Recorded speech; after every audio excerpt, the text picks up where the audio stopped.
शनिवार शरधाबाली उन्नीत उच्च प्राथमिक विद्यालय वार्षिकोत्सव अनुष्ठित हुए। एथिरे शिशु साहित्यिक रमेश चंद्र दास, टिकितार संपादक विपिन बिहारी दलाई, विद्यालयर प्राक्तन प्रधान शिक्षक तथा सुश्री कृष्णा कुमारी देई अतिथि भावे जोग देइतिले।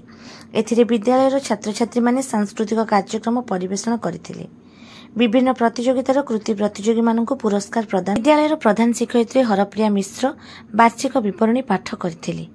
विद्यालयर सह शिक्षयित्री लोपामुदा मिश्र, कल्पना दास, स्मृति प्रतिभा भोल, रश्मिकांत महाराणा प्रमुख कार्यक्रम परिचालना करथिले। कार्यक्रम को सफल करिबारे विद्यालयर परिचालना समितिर अध्यक्षा रोजालिन साहू और समस्त सदस्य सदस्य माने पूर्ण सहयोग करथिले।